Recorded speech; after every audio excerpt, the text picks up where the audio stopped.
में यह जाना कि किस प्रकार उपनिवेशवाद से हुए परिवर्तनों ने भारतीय सामाजिक संरचना में बदलाव उत्पन्न किए। औद्योगिकरण और नगरीकरण ने जनजीवन में रूपांतरण किया। कुछ लोगों ने खेत के स्थान पर कारखानों में काम करना प्रारंभ किया। बहुत से लोग गांवों को छोड़ शहरों में रहने लगे, या कि रहने और कार्य करने की प्रणालियां अर्थात संरचनाओं में परिवर्तन हुआ। संस्कृति, जीवन शैली, प्ररूप, मूल्य, फैशन और यहाँ तक कि भाव भंगिमाओं में भी गुणात्मक बदलाव हुए। समाजशास्त्रियों की समझ में सामाजिक संरचना का अर्थ लोगों के संबंधों की वह सतत व्यवस्था है जिसे कि सामाजिक रूप से स्थापित प्ररूप अथवा व्यवहार के प्रतिमान के रूप में सामाजिक संस्थाओं और संस्कृति के द्वारा परिभाषित और नियंत्रित किया जाता है। आपने पहले ही अध्याय 1 में उन संरचनात्मक परिवर्तनों का अध्ययन कर लिया है जिन्हें उपनिवेशवाद ने उत्पन्न किया। इस अध्याय में आप यह जानेंगे कि वे संरचनात्मक परिवर्तन सांस्कृतिक परिवर्तनों को समझने के लिए कितने महत्वपूर्ण हैं। यहाँ आप दो परस्पर संबंधित घटनाओं के बारे में जानेंगे। ये दोनों उपनिवेशिक शासन के प्रभाव की जटिल उत्पत्ति हैं। पहली घटना का संबंध 19वीं शताब्दी के समाज सुधारकों एवं प्रारंभिक 20वीं शताब्दी के राष्ट्रवादी नेताओं के सुनियोजित एवं सजग प्रयासों से संबंधित है। यह उन सामाजिक व्यवहारों में परिवर्तन लाने के लिए था जो महिलाओं एवं निम्न जातियों के साथ भेदभाव करते थे।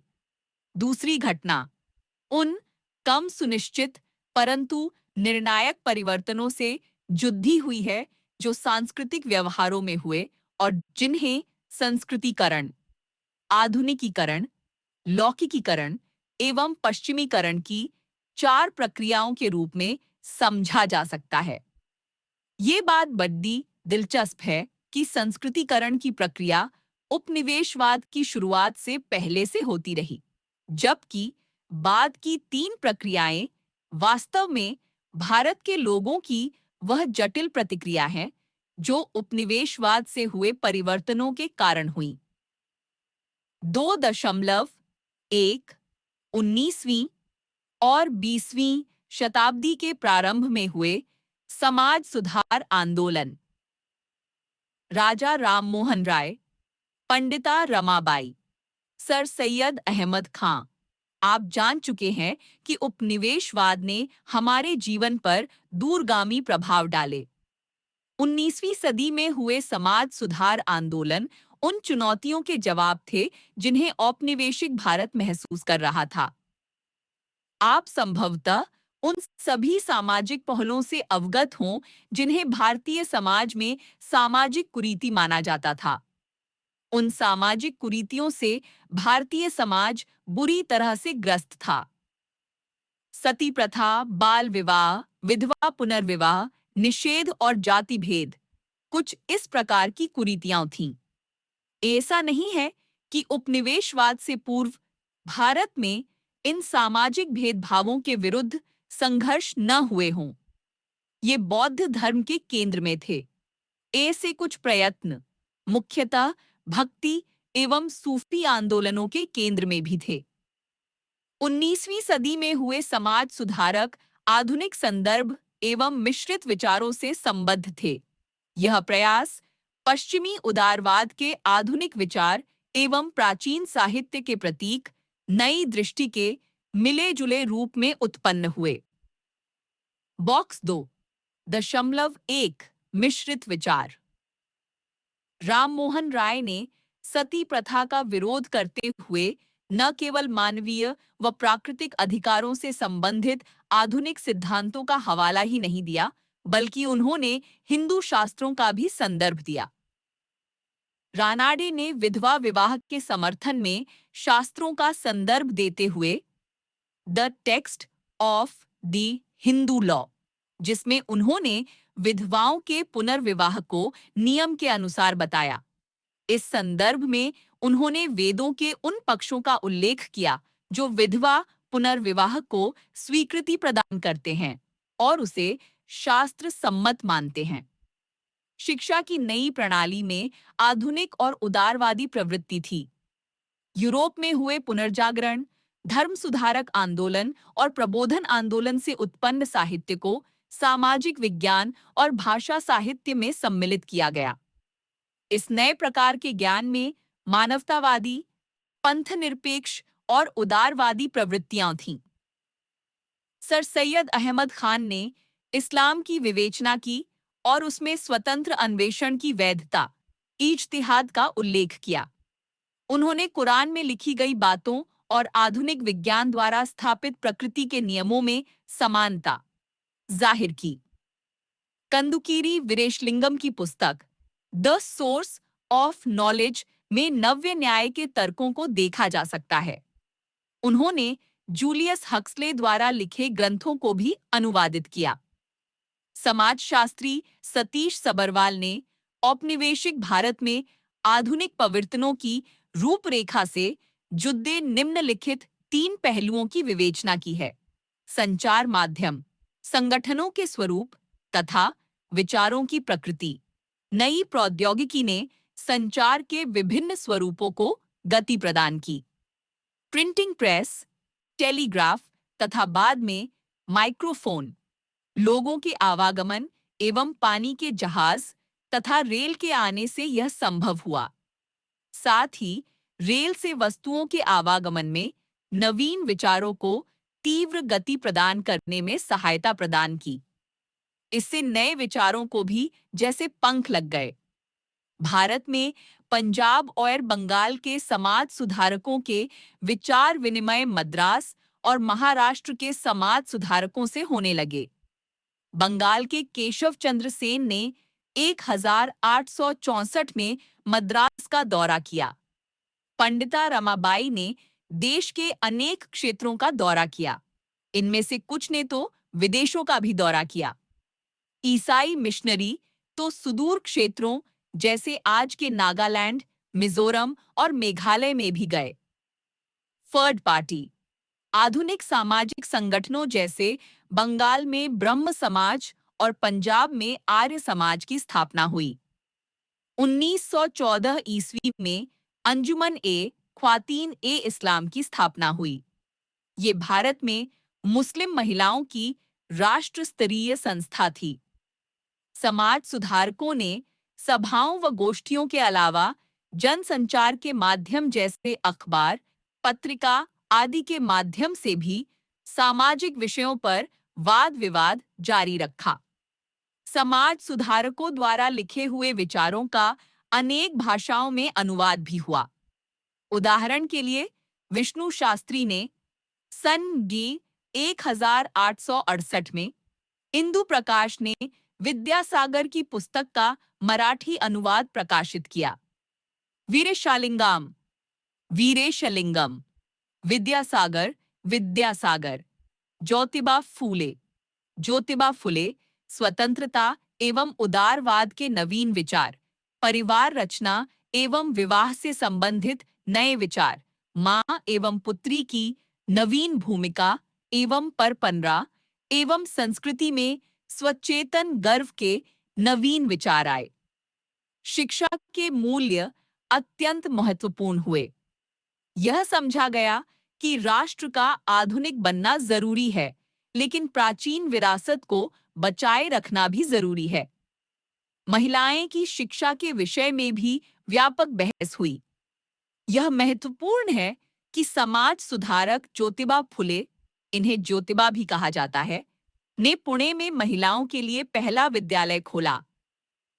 सुधारकों ने एकमत होकर ये माना कि समाज के उत्थान के लिए महिलाओं का शिक्षित होना जरूरी है।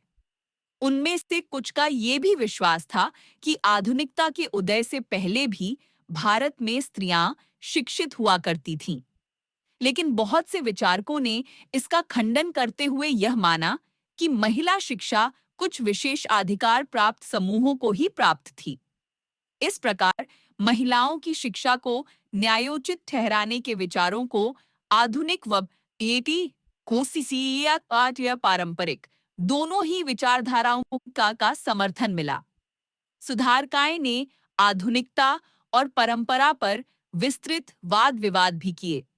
इस प्रसंग में ये जानना रोचक है कि ज्योतिबा फुले ने आर्यों के आगमन से पूर्व के काल को अच्छा माना, जबकि बाल गंगाधर तिलक ने आर्यों के युग को गरिमामय माना। दूसरे शब्दों में 19वीं सदी में हो रहे सुधारों ने एक ऐसा दौर उत्पन्न किया जिसमें बौद्धिक तथा सामाजिक उन्नति के प्रश्न और उनकी पुनर्व्याख्या सम्मिलित हैं। विभिन्न प्रकार के समाज सुधारक आंदोलनों में कुछ विषयगत समानताएं थीं, परंतु साथ ही अनेक महत्वपूर्ण असहमतियां भी थीं। कुछ में उन सामाजिक मुद्दों के प्रति चिंता थी जो उच्च जातियों के मध्यवर्गीय महिलाओं और पुरुषों से संबंधित थी, जबकि कुछ ने तो ये माना कि सारी समस्याओं का मूल कारण सच्चे हिंदुत्व के सच्चे विचारों का कमजोर होना था। कुछ के लिए तो धर्म में जाति एवं लैंगिक शोषण अंतर्निहित था।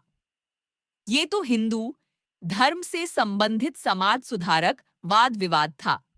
इसी तरह मुस्लिम समाज सुधारकों ने बहुविवाह और पर्दा प्रथा पर सक्रिय स्तर पर बहस की। उदाहरण के लिए, जहां आरा शाह नवाज ने अखिल भारतीय मुस्लिम महिला सम्मेलन में बहुविवाह की कुप्रथा के विरुद्ध प्रस्ताव प्रस्तुत किया। उनके अनुसार जिस प्रकार का बहुविवाह मुस्लिम समुदाय के कुछ हिस्सों में होता है, वह वस्तुतः कुरान की मूल भावनाओं के खिलाफ है। ये शिक्षित औरतों की जिम्मेदारी है कि वो अपने प्रभाव का इस्तेमाल कर अपने रिश्तेदारों को बहुविवाह करने से रोकें। क्रियाकलाप 2.1 निम्नलिखित समाज सुधारकों के बारे में सूचनाएं इकट्ठी करें, जैसे कि किसने किस मुद्दे या समस्या पर काम किया, कैसे संघर्ष किया, किस प्रकार जागरूकता फैलाई, क्या उन्हें किसी प्रकार के विरोध का सामना करना पड़ा? वीरेश लिंगम, पंडिता रमाबाई, विद्यासागर, दयानंद सरस्वती, ज्योतिबा फुले, श्री नारायण गुरु, सर सैयद अहमद खान। कोई अन्य बहुविवाह के खिलाफ लाए गए प्रस्ताव से उर्दू भाषा के अखबारों, पत्रिकाओं आदि में एक बहस छिड़ गई। पंजाब से निकलने वाली महिलाओं की एक पत्रिका तहसिब ए निस्वान ने खुलकर बहुविवाह विरोधी इस प्रस्ताव का समर्थन किया, जबकि अन्य पत्रिकाओं ने इसका विरोध किया। चौधरी 1993 के गाध्य समुदायों के भीतर इस तरह की बहस उन दिनों आम बात थी। उदाहरण के लिए, ब्रह्म समाज ने सती प्रथा का विरोध किया।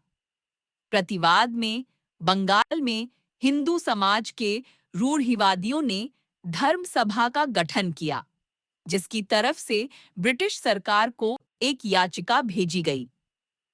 2.2 हम संस्कृतिकरण, आधुनिकीकरण, पंथनिरपेक्षीकरण और पश्चिमीकरण को किस प्रकार समझेंगे?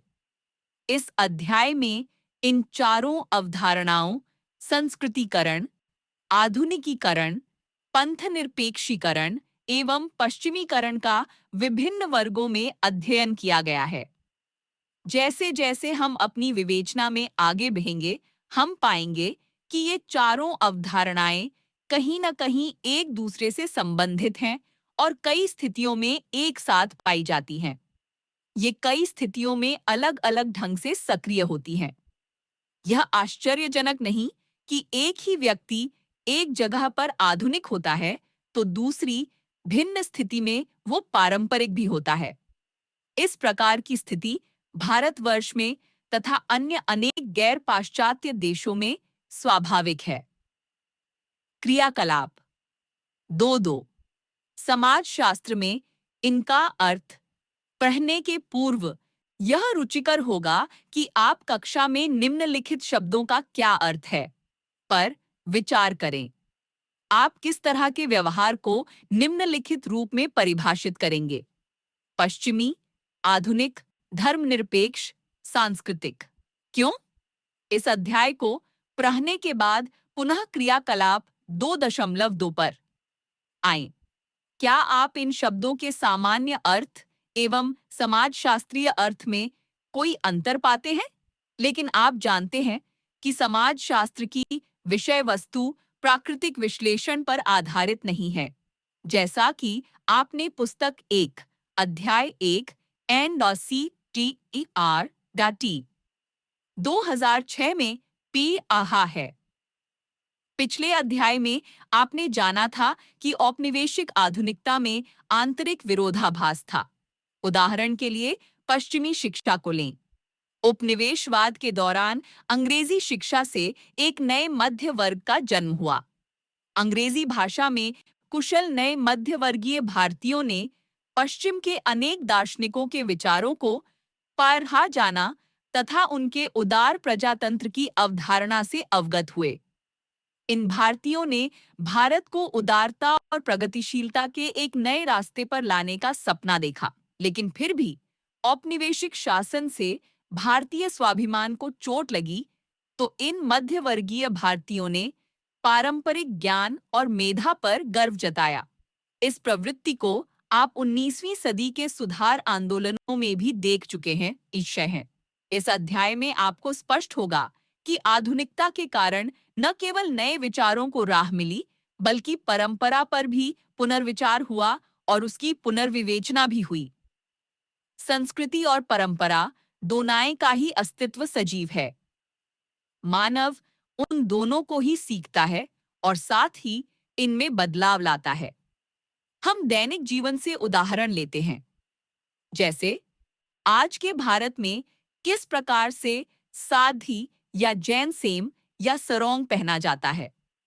पारंपरिक रूप से साधी, जो एक प्रकार का ढीला बगैर सिला हुआ कप डिद्धा होता है, को विभिन्न क्षेत्रों में अलग-अलग ढंग से पहना जाता है।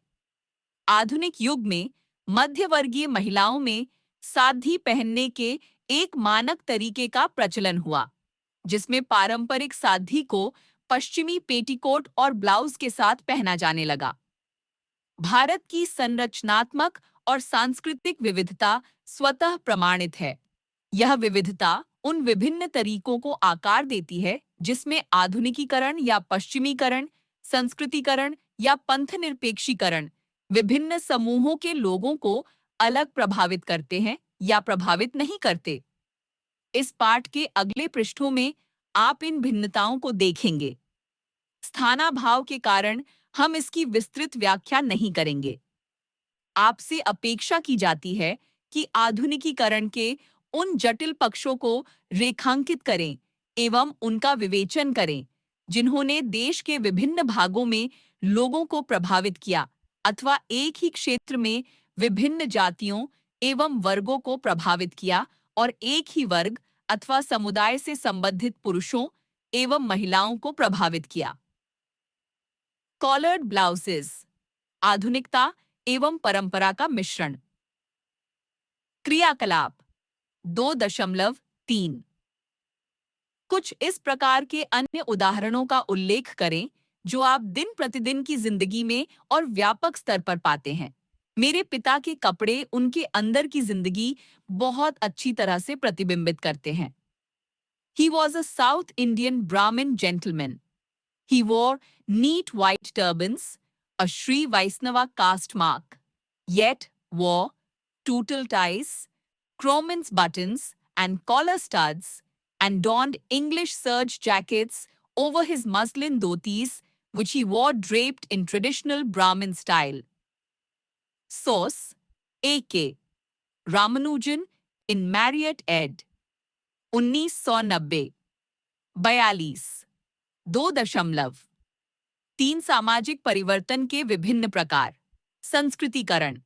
संस्कृतिकरण शब्द की उत्पत्ति M.N. श्रीनिवास ने की। संस्कृतिकरण का अभिप्राय उस प्रक्रिया से है जिसमें निम्न जाति या जनजाति या अन्य समूह उच्च जातियों विशेषकर द्विज जाति की जीवन पद्धति, अनुष्ठान, मूल्य, आदर्श, विचारधाराओं का अनुकरण करते हैं। संस्कृतिकरण के बहुआयामी प्रभाव हैं। इसके प्रभाव भाषा, साहित्य, विचारधारा, संगीत, नृत्य, नाटक, अनुष्ठान व जीवन पद्धति में देखे जा सकते हैं। Kumudtai's journey into Sanskrit began with great interest and eagerness with Gokhale Guruji, her teacher at school. At the university, the head of the department was a well-known scholar, and he took great pleasure in taunting Kumudtai. Despite the adverse comments, she successfully completed her master's in Sanskrit. स्रोत कुमुद पवाड़े 1938। मूलतः संस्कृतिकरण की प्रक्रिया हिंदू समाज के अंतर्गत विद्यमान है। यद्यपि श्रीनिवास को गैर हिंदू संप्रदायों और समूहों में भी यह प्रक्रिया दिखाई ओडी देती है। विभिन्न क्षेत्रों के अध्ययन से यह पाया गया है कि यह प्रक्रिया देश के विभिन्न हिस्सों में अलग-अलग ढंग से होती है। जिन क्षेत्रों में उच्च स्तरीय सांस्कृतिक जातियां प्रभुत्वशाली थीं, उस क्षेत्र की संपूर्ण संस्कृति में किसी न किसी स्तर का संस्कृतिकरण हुआ। जहां गैर संस्कृतिकरण जातियां प्रभुत्वशाली थीं, वहां की संस्कृति को इन जातियों ने प्रभावित किया। इस प्रक्रिया को, जिसे श्रीनिवास ने विसंस्कृतिकरण की संज्ञा दी। इसके अलावा अन्य क्षेत्रीय विभिन्नताएं भी पाई जाती है। कई सदियों तक 19वीं शताब्दी के 3/4 भाग तक पारसियों को प्रभुत्वशाली माना जाता था। श्रीनिवास का तर्क है कि किसी भी समूह का संस्कृतिकरण उसकी परिस्थिति को स्थानीय जाति संस्तरण में उच्चता की तरफ ले जाता है। सामान्यतया यह माना जाता है कि संस्कृतिकरण संबंधित समूह की आर्थिक अथवा राजनीतिक स्थिति में सुधार है अथवा हिंदुत्व की महान परंपराओं का किसी स्रोत के साथ उसका संपर्क होता है। परिणाम स्वरूप उस समूह में उच्च चेतना का भाव उभरता है। महान परंपराओं के यह स्रोत कोई तीर्थ स्थल हो सकता है, कोई मठ हो सकता है अथवा कोई मतांतर वाला संप्रदाय हो सकता है। लेकिन तीव्र असमानता वाला समाज जैसे भारतीय समाज में उच्च जातियों की जीवन शैली, अनुष्ठान, ज्ञान आदि को निम्न जातियों द्वारा अपनाना मुश्किल है, क्योंकि इसके लिए अनेक सामाजिक रुकावटें हैं। वस्तुतः पारंपरिक तौर पर उच्च जाति के लोग उन निम्न जातीय लोगाएं को दंडित करते थे जो इस प्रकार की चेष्टा करने का साहस जुटा पाते थे। नीचे दिए गए उद्धरण से आप उपरोक्त विचार को समझ सकते हैं। कुमुद पावड्डे ने अपनी आत्मकथा में स्मरण किया है कि कैसे एक दलित महिला संस्कृत की शिक्षक बनी। शायद यह एक ऐसा माध्यम है जो उन्हें उन क्षेत्रों में जाने देता जिनमें अब तक लैंगिक परिस्थिति एवं जाति के आधार पर प्रवेश संभव नहीं था। शायद वो संस्कृत के ज्ञान के लिए इसलिए भी प्रेरित हुई ताकि वो मूल संस्कृत साहित्य में स्त्री और दलितों के बारे में कही गई बातों को जान सके। जैसे जैसे वो अपने अध्ययन में आगे बढ़ी, उसे अनेक प्रकार की सामाजिक प्रतिक्रियाओं का सामना करना पड़ा, जिनमें आश्चर्य से लेकर ईर्ष्या तक सम्मिलित थी। साथ ही उसमें संरक्षित स्वीकृति से लेकर पूर्ण अस्वीकृति तक के पक्ष सम्मिलित थे। जैसा कि वह कहती हैं, इसका परिणाम ये हुआ कि मैं अपनी जाति को भूलने की पूरी कोशिश करती हूँ, लेकिन ये प्रायः असंभव है। और इससे मुझे वो अनुभव याद आता है जो मैंने कहीं सुना था, जो जन्म से मिला हो और जो मरने के बाद भी नष्ट न हो, वो जाति है। संस्कृतिकरण एक ऐसी प्रक्रिया की ओर संकेत करता है जिसमें व्यक्ति सांस्कृतिक दृष्टि से प्रतिष्ठित समूहों के रीति रिवाज एवं नामों का अनुकरण कर अपनी परिस्थिति को उच्च बनाते हैं। संदर्भ प्रारूप अधिकतर आर्थिक रूप में बेहतर होता है।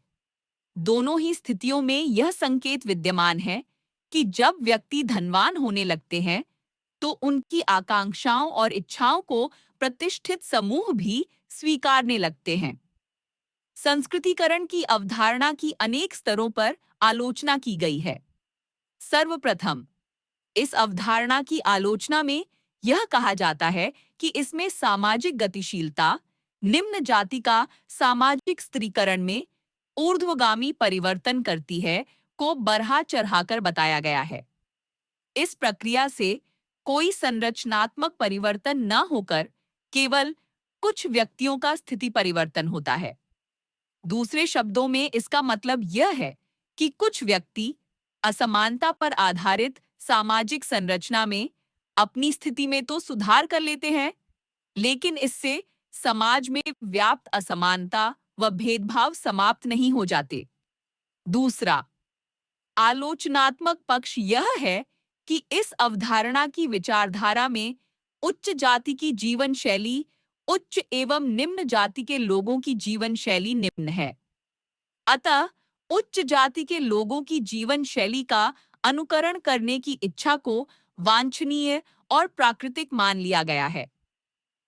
तीसरी आलोचना यह है कि संस्कृतिकरण की अवधारणा एक ऐसे प्रारूप को सही ठहराती है जो दरअसल असमानता और अपवर्जन पर आधारित है। इससे संकेत मिलता है कि पवित्रता और अपवित्रता के जातिगत पक्षों को उपयुक्त माना जाए। क्रियाकलाप 2.4 संस्कृतिकरण के भाग को गौर से पढ़ें। क्या आपको इस प्रक्रिया में जेंडर पर आधारित सामाजिक भेदभाव के सबूत दिखते हैं? जैसे कि यह प्रक्रिया महिलाओं को पुरुषों से अलग दर्शाती है। क्या आपको लगता है कि यह प्रक्रिया पुरुषों की स्थिति में कोई परिवर्तन लाती है, जबकि महिलाओं के लिए सत्य इससे विपरीत है? चौथी आलोचना में यह कहा जाता है कि उच्च जाति के अनुष्ठानों, रिवाजों और व्यवहार को संस्कृतिकरण के कारण स्वीकृति मिलने से बदहक्कियों और महिलाओं को असमानता की सीढ़ी में सबसे नीचे धकेल दिया जाता है। इससे कन्या मूल्य के स्थान पर दहेज प्रथा और अन्य समूहों के साथ जातिगत भेदभाव इत्यादि सींच गए हैं। पांचवी दलित संस्कृति एवं दलित समाज के मूलभूत पक्षों को भी पिछड़ापन मान लिया जाता है। उदाहरण के लिए, निम्न जाति के लोगों द्वारा किए गए श्रम को भी निम्न एवं शर्मदायक माना जाता है। उन कार्यों को सभ्य नहीं माना जाता है जिन्हें निम्न जाति के लोग करते हैं। उनसे जुड़े सभी कार्यों जैसे शिल्प तकनीकी योग्यता, विभिन्न औषधियों की जानकारी, पर्यावरण का ज्ञान, कृषि ज्ञान, पशुपालन संबंधी जानकारी इत्यादि को औद्योगिक युग में गैर उपयोगी मान लिया गया है। ब्राह्मण विरोधी आंदोलन एवं क्षेत्रीय स्वचेतना के विकास ने 20वीं शताब्दी में ऐसे प्रयासों को जन्म दिया जिसके अंतर्गत अनेक भारतीय भाषाओं से संस्कृत के शब्दों एवं मुहावरों को हटा दिया गया। पिछड़े वर्गों के आंदोलनों का एक निर्णायक परिणाम यह हुआ कि जातीय समूह एवं व्यक्तियों की ऊर्ध्वगामी गतिशीलता में पंथ निरपेक्ष कारकों की भूमिका पर बल दिया जाने लगा। प्रभुत्व जाति की दृष्टि से यह कहा जा सकता है कि अब वैश्य, क्षत्रिय एवं ब्राह्मण वर्ण से संबंधित लोगों को जाति पहचान बताने की कोई इच्छा नहीं थी, बल्कि दूसरी ओर प्रभुत्व जातीय सदस्यता प्रतिष्ठा का सूचक बन गई है। विगत वर्षों में ऐसी ही भावना दलितों में भी आई है, जो अपने को दलित बताने में प्रतिष्ठा अनुभव करते हैं। पश्चिमीकरण। आप पहले अध्याय में हमारे पश्चिमी औपनिवेशिक अतीत के बारे में जान चुके हैं। ये भी जाना कि इसके प्रभाव से अनोखे वक्ती विरोधाभासी परिवर्तन आए। एन श्रीनिवास ने पश्चिमीकरण की परिभाषा देते हुए कहा कि यह भारतीय समाज और संस्कृति में लगभग 150 सालों के ब्रिटिश शासन के परिणाम स्वरूप आए परिवर्तन है, जिसमें विभिन्न पहलू आते हैं, जैसे प्रौद्योगिकी, संस्था, विचारधारा और मूल्य। पश्चिमीकरण के विभिन्न प्रकार रहे हैं। एक प्रकार के पश्चिमीकरण का मतलब उस पश्चिमी उप सांस्कृतिक प्रतिमान से है जिसे भारतीयों के उस छोटे समूह ने अपनाया जो पहली बार पश्चिमी संस्कृति के संपर्क में आए हैं। इसमें भारतीय बुद्धिजीवियों की उपसंस्कृति भी शामिल थी। इन्होंने न केवल पश्चिमी प्रतिमान चिंतन के प्रकारों, स्वरूपों एवं जीवन शैली को स्वीकारा, बल्कि इनका समर्थन एवं विस्तार भी किया।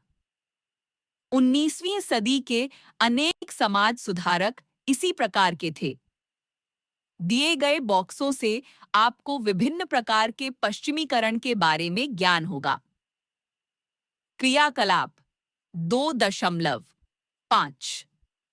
क्या आप ए से भारतीयों के विषय में सोच सकते हैं, जो अपनी पोशाक एवं अभिव्यक्ति से पूर्ण रूपेण पश्चिमी हों, परंतु उनमें प्रजातांत्रिक व समानता के मूल्यों की कोई छाप न हो, जो कि आधुनिक दृष्टिकोण के भाग हैं। हम आपको 2 उदाहरण दे रहे हैं। क्या आप ए से अन्य उदाहरण वास्तविक जीवन एवं फिल्मों में पाते हैं? हम ए से अनेक लोगों को देखते हैं जो पश्चिमी शिक्षा प्राप्त हैं, लेकिन कुछ विशिष्ट सजातीय अथवा धार्मिक समुदायों के विषय में उनके विचार पूर्वाग्रही हैं। एक परिवार जिसने पश्चिमी संस्कृति के बाह्य स्वरूप को स्वीकार कर लिया है, जिसे उनके आवास की आंतरिक साज सज्जा में देखा जा सकता है, परंतु समाज में महिलाओं की भूमिकाओं के विषय में उनके विचार अत्यंत संकीर्ण हैं। बालिका भ्रूण हत्या, महिलाओं के प्रति भेदभावपूर्ण दृष्टिकोण एवं अत्याधुनिक प्रौद्योगिकी का प्रयोग। आपको ये भी चर्चा करनी है कि इस तरह का दोहरापन और विरोधाभास केवल भारतीयों में ही देखने को मिलता है या गैर पश्चिमी समाज में रह रहे लोगों में भी व्याप्त है। क्या यह उतना ही सच नहीं है कि पश्चिमी समाजों में भी प्रजातीय एवं भेदभावपूर्ण दृष्टिकोण विद्यमान है? अतः हम पाते हैं कि ऐसे लोग कम ही थे जो पश्चिमी जीवन शैली को अपना चुके थे या जिन्होंने पश्चिमी दृष्टिकोण से सोचना शुरू कर दिया था। इसके अलावा अन्य पश्चिमी सांस्कृतिक तत्वों जैसे नए उपकरणों का प्रयोग, पोशाक, खाद्य पदार्थ तथा आम लोगों की आदतों और तौर तरीकों में परिवर्तन आदि थे। हम पाते हैं कि पूरे देश में मध्य वर्ग के एक बड़े हिस्से के परिवारों में टेलीविजन, फ्रिज, सोफा सेट, खाने की मेज और उठने बैठने के कमरे में कुर्सी आदि आम बात है। पश्चिमीकरण में किसी संस्कृति विशेष के बाह्य तत्वों के अनुकरण की प्रवृत्ति भी होती है, परंतु आवश्यक नहीं कि वे प्रजातंत्र और सामाजिक समानता जैसे आधुनिक मूल्यों में भी विश्वास रखते हों। जीवन शैली एवं चिंतन के अलावा भारतीय कला और साहित्य पर भी पश्चिमी संस्कृति का प्रभाव ओडीडी बाद था। अनेक कलाकार जैसे रवि वर्मा, अवनींद्रनाथ टैगोर, चंदू मेनन और बंकिम चंद्र चट्टोपाध्याय सभी औपनिवेशिक स्थितियों के साथ अनेक प्रकार की प्रतिक्रियाएं कर रहे थे। अगले पृष्ठ पर दिए गए बॉक्स में आपको पता चलेगा कि रवि वर्मा जैसे कलाकार की शैली, प्रविधि और कलात्मक विषय को पश्चिमी संस्कृति तथा देशज परंपराओं ने निर्मित किया। इस बॉक्स में उस चित्र की चर्चा हुई है जिसमें रवि वर्मा ने केरल के देशीय समुदाय के एक परिवार का चित्रण किया है, तथा वो चित्र जिसमें एक ऐसा परिवार है जो कि आधुनिक पश्चिमी विशिष्ट पितृवंशीय एकाकी परिवार लगता है, जिसमें पिता, माता और बच्चे सम्मिलित हैं। उपरोक्त विवेचना और उदाहरणों से यह पता चलता है कि सांस्कृतिक परिवर्तन विभिन्न स्तरों पर हुआ और इसके मूल में हमारा औपनिवेशिक काल में पश्चिम से परिचय था। आज के युग में पीढ़ियों के बीच संघर्ष और मतभेद को एक प्रकार के सांस्कृतिक संघर्ष और मतभेद के रूप में भी देखा जाता है, जो कि पश्चिमीकरण का परिणाम है। निम्नलिखित कथन को पढ़ते हुए आप इस अंतराल को समझेंगे। क्या आपने इसे देखा है या ऐसा अनुभव किया है? आप अपने आप से ये प्रश्न पूछें कि क्या केवल पश्चिमीकरण ही पीढ़ियों के बीच होने वाले संघर्ष का कारण है? क्या ये संघर्ष आवश्यक बुराई है? बॉक्स 2.2। 1970 में रवि वर्मा को किजाक के पलाट कृष्णा मेनन के परिवार का चित्रांकन करने के लिए अनुबंधित किया गया। यह एक परिवर्ती कार्य था जो परिवर्तन के स्तर से गुजरते समय का सूचक था। इसमें सपाट व्यायामी शैली का मिश्रण होता है, साथ ही पुराने जमाने का जल मिश्रण, रंग तथा नई तकनीक, दृष्टिकोणों एवं छायात्मकता की नवीन प्रविधियों की उपस्थिति मिलती है, जो कि तैलीय चित्र के रूप में व्यक्त होती है। इसकी अन्य विशेषता है स्थानों के वितरण करने की प्रविधि, जैसे उम्र और स्तरीकरण के अनुसार बैठे हुए व्यक्तियों की व्यवस्था। उससे 19वीं सदी के उन यूरोपीय चित्राएं की याद आती है जिसमें बुर्जुआ परिवार दिखाए गए हैं। कितने आश्चर्य की बात है कि ये पेंटिंग मातृवंशीय केरल के नायरों की हैं, जो कि कृष्णा मेनन की जाति थी। उस वक्त बनाई गई थीं जब वे पितृस्थानीय एकल परिवार से ज्यादा परिचित भी नहीं थे। रावी सी स्रोतजी, Arunima. Face value: Ravi Verma's portraiture and the project of colonial modernity. The Indian Economics and Social History Review. 40 2003. पृष्ठ 67.80। रवि वर्मा, राजा रवि वर्मा। श्रीनिवास के अनुसार निम्न जाति के लोग संस्कृतिकरण की प्रक्रिया को अपनाते हैं, जबकि उच्च जाति के लोग पश्चिमीकरण को। भारत जैसे विविधतापूर्ण देश में इस तरह का सामान्यीकरण अनुपयुक्त है, जैसे कि केरल के थिया, जो किसी भी प्रकार उच्च जाति के नहीं हैं, के अध्ययन से पता लगता है कि थिया भी पश्चिमीकरण की इच्छा रखते हैं और भरसक प्रयास भी करते हैं। अभिजात थियाओं ने तो ब्रिटिश संस्कृति को स्वीकार किया और एक ऐसी विश्वजनीन जीवन शैली की महत्वाकांक्षा की जो जाति व्यवस्था की आलोचना करती है। ठीक इसी तरह पश्चिमी शिक्षा से लगता है कि उत्तर पूर्वी क्षेत्रों में विभिन्न समूहों के लोगों के लिए नवीन अवसर उत्पन्न होंगे। निम्नलिखित उद्धरण से ये बात स्पष्ट होती है। बॉक्स 2.3 प्रायः मध्य वर्ग में पश्चिमीकरण से आया पीढ़ियों का मतभेद अधिक जटिल होता है। Cartoon girls. हालांकि वे मेरे अपनी ही मांस मज्जा से हैं, लेकिन कभी-कभी वे मुझे पूरी तरह से अपरिचित से लगते हैं। हमारे बीच में कुछ भी समान नहीं है। अन तो उनके जैसा सोचने का तरीका, न ही उनके जैसा पहनना ओढ़ना, न ही बोलना चालना। वे नई पीढ़ी के हैं। मेरे सोचने का तरीका उनसे इतना अलग है कि हमारे बीच किसी भी प्रकार की पारस्परिकता असंभव है। फिर भी मैं उनको अपने हृदय से प्यार करती हूँ। मैं उन्हें हर वो चीज देना चाहूंगी जो वो चाहें, क्योंकि उनकी खुशी ही मेरी इच्छा है। रविंद्रनाथ के वो शब्द मेरे हृदय में एक मार्मिक अनुभव देते हैं। तुम्हारा समय है, अब मेरे अंत की शुरुआत है। मैं और मेरे बच्चे पल्लव, कल्लोल और किंगाकिनी में कुछ भी समान नहीं है। पल्लव एक अलग देश में, एकदम से अलग संस्कृति में रहता है। उदाहरण स्वरूप, हम 12 साल की उम्र से मेखला चादर पहनते रहे थे, लेकिन मेरी बेटी किंगाकिनी, जो गुवाहाटी विश्वविद्यालय में बिजनेस मैनेजमेंट की विद्यार्थी है, पैंट और बैगी कमीज पहनती है।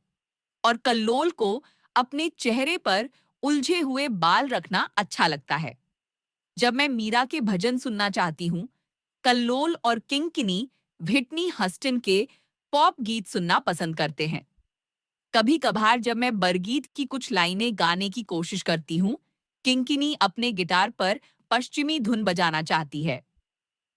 स्रोत अनिमा दत्ता से उद्धृत 1999 As Days Roll On in Woman, a collection of Assamese short stories, Diamond Jubilee Volume, Guwahati Spectrum Publications. Box 2.4 मेरे दादा, जो अन्य नागाओं की तरह ही यूरोपियनों के संपर्क में आए थे, वे यह मानते थे कि शिक्षा से ही जीवन में आगे बढ़ा जा सकता है।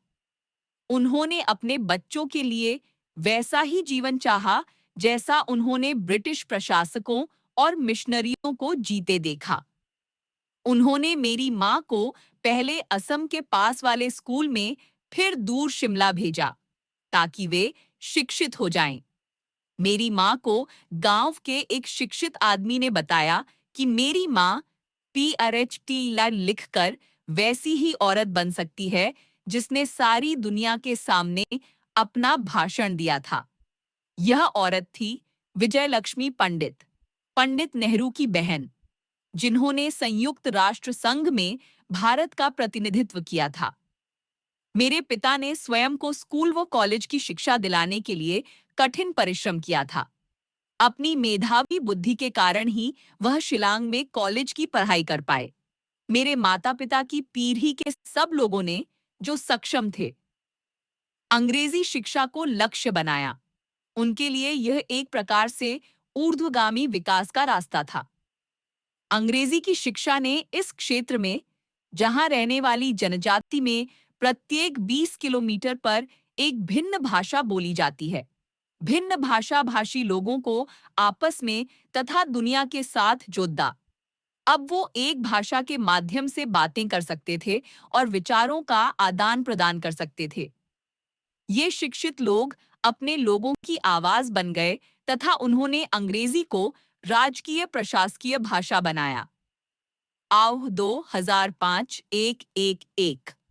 हम प्रायः पश्चिमीकरण की विवेचना करते हुए उपनिवेशवाद के प्रभाव का हवाला अवश्य देते हैं, लेकिन इसके अलावा हम यह भी पाते हैं कि हमारे समसामयिक जीवन में पश्चिमीकरण के अनेक स्वरूप उपस्थित होते हैं। क्रियाकलाप 2.6 में इस तरफ ध्यान आकर्षित किया गया है। आधुनिकीकरण और पंथ निरपेक्षीकरण। आधुनिकीकरण शब्द का एक लंबा इतिहास है। 19वीं सदी से और विशेषकर 20वीं सदी के दौरान इस शब्द को सकारात्मक और वांछनीय मूल्यों से जोड़कर समझा जाने लगा। प्रत्येक समाज और उसके लोग आधुनिक बनना चाहते थे। प्रारंभिक वर्षों में आधुनिकीकरण का आशय प्रौद्योगिकी और उत्पादन प्रक्रियाओं में होने वाले सुधार से था। बाद में इस शब्द के वृहद मतलब सामने आने लगे। इसका मतलब विकास का वो तरीका हो गया जिसे पश्चिमी यूरोप या उत्तरी अमेरिका ने अपनाया। तदुपरांत ये सलाह दी जाने लगी कि अन्य समाजों में भी आवश्यक रूप से विकास का यही तरीका और रास्ता अपनाया जाना चाहिए। What kind of modernity? They, upper caste founders of various organizations and conferences, pretend to be modernists as long as they are in the service of the British government. The moment they retire and claim their pensions, they get into their Brahmanical, touch me not attire. Jyotiba फुले's letter to the Conference of Marathi Authors. जैसा कि हमने अध्याय 1 में जाना, भारत में पूंजीवाद का प्रारंभ औपनिवेशिक शासन के संदर्भ में हुआ। भारत में आधुनिकीकरण और पंथ निरपेक्षीकरण का प्रारंभ भी औपनिवेशिक काल से संबद्ध है, परंतु यह पश्चिम में हुई वृद्धि से अलग है।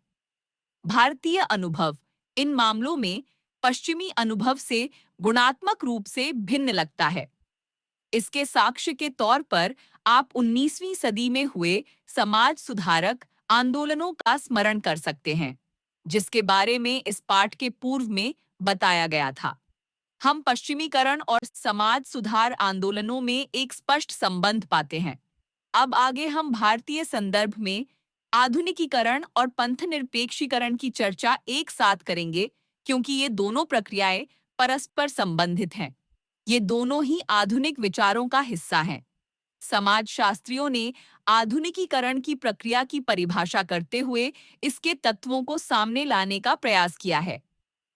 क्रियाकलाप 2.6। आप किसी अखबार या वेबसाइट जैसे शादी.com में विवाह संबंधी विज्ञापन के कॉलम को और स्वरूप देखें और जानें कि उसमें कितनी बार जाति व समुदाय का संदर्भ आता है। अगर ये संदर्भ बार बार आता है, तो इसका अर्थ यह है कि आज भी जाति उस प्रकार की भूमिका निभा रही है जो वह परंपरागत रूप में निभाती थी। अथवा क्या जाति की भूमिका परिवर्तित हुई है? विचार करें।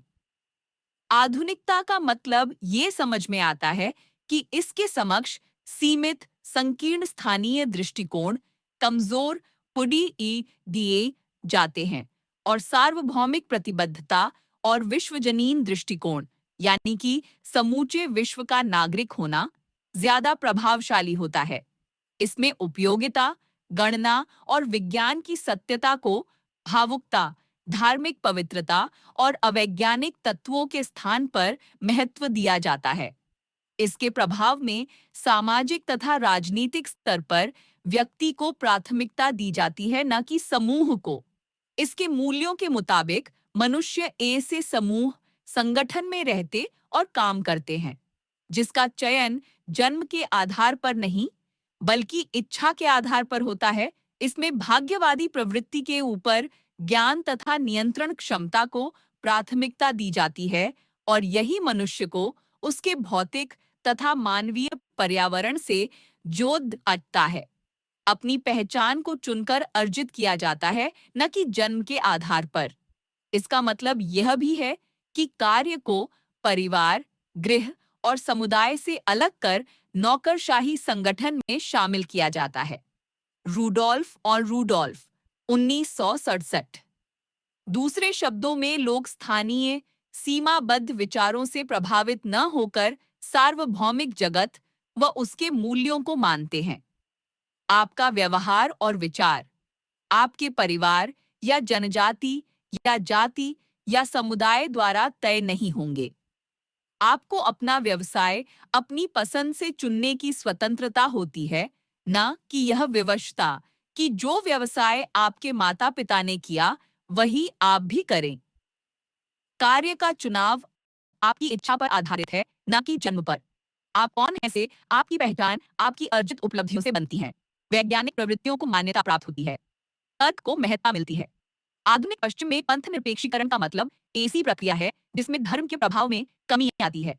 आधुनिकीकरण के सिद्धांत के सभी प्रतिपादक विचारकों की मान्यता रही है कि आधुनिक समाज ज्यादा से ज्यादा पंथ निरपेक्ष होता है।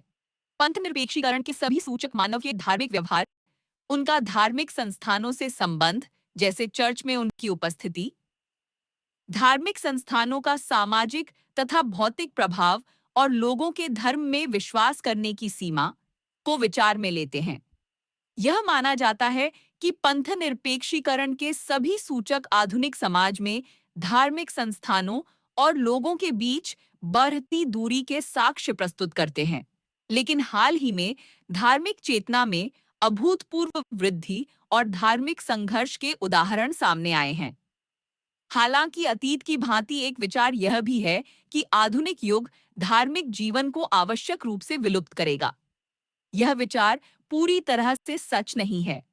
आपको यह याद होगा कि किस प्रकार संचार के आधुनिक प्रकारों, संगठन और विचार के स्तर पर नए प्रकार के धार्मिक सुधार संगठनों का उद्भव हुआ। इसके अलावा भारत में किए जाने वाले कुछ अनुष्ठानों में प्रत्यक्ष रूप से पंथ निरपेक्षीकृत प्रभाव भी रहा है। क्रियाकलाप 2.7 पारंपरिक त्योहारों जैसे दिवाली, दुर्गा पूजा, गणेश पूजा, दशहरा, करवा चौथ, ईद, क्रिसमस के अवसर पर प्रकाशित होने वाले विज्ञापनों को देखें। ऐसे कुछ विज्ञापनों को अखबारों और पत्रिकाओं से निकालें। इलेक्ट्रॉनिक मीडिया जैसे टेलीविजन पर होने वाले विज्ञापन पर भी ध्यान दें। पता लगाएं कि इन विज्ञापनों में क्या संदेश दिए जा रहे हैं। वस्तुतः अनुष्ठानों के पंथ निरपेक्ष आयाम पंथ निरपेक्षता के लक्ष्यों से पृथक होते हैं।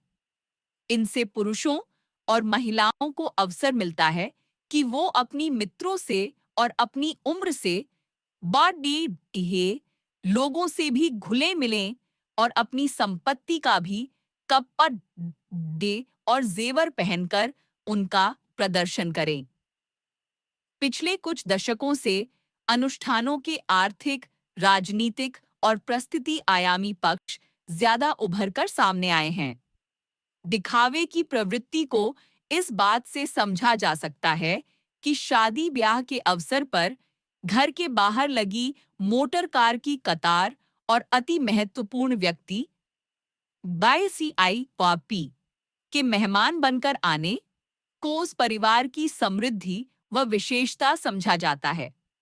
स्थानीय समुदाय में ऐसे परिवारों को ऊंची नजर से देखा जाता है। बॉक्स 2.5 सभी जानते हैं कि भारत में पारंपरिक सामाजिक व्यवस्था जाति संरचना और जातीय पहचान के इर्द गिर्द संगठित है, लेकिन आधुनिक परिदृश्य में जाति और राजनीति के संबंध की व्याख्या करते हुए आधुनिकता के सिद्धांतों से बना नजरिया एक प्रकार के भय से ग्रसित होता है।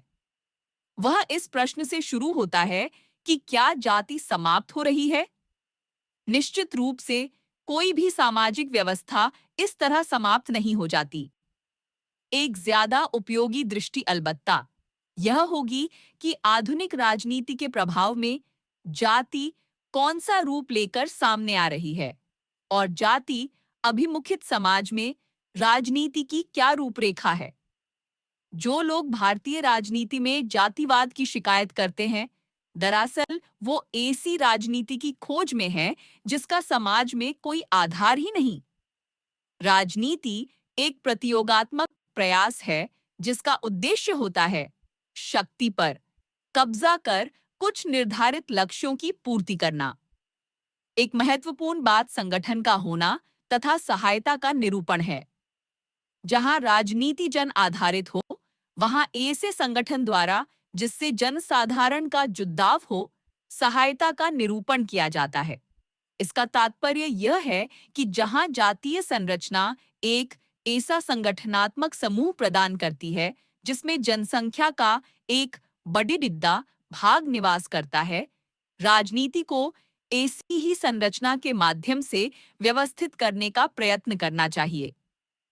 राजनीतिज जाति समूहों को इकट्ठा करके अपनी शक्ति को संगठित करते हैं।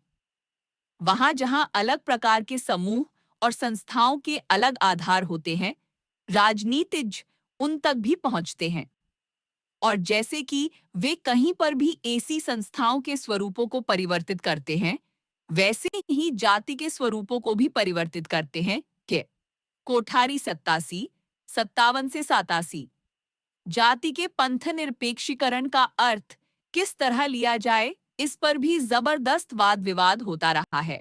इसका क्या मतलब है? पारंपरिक भारतीय समाज में जाति व्यवस्था धार्मिक चौखटे के अंदर क्रियाशील थी।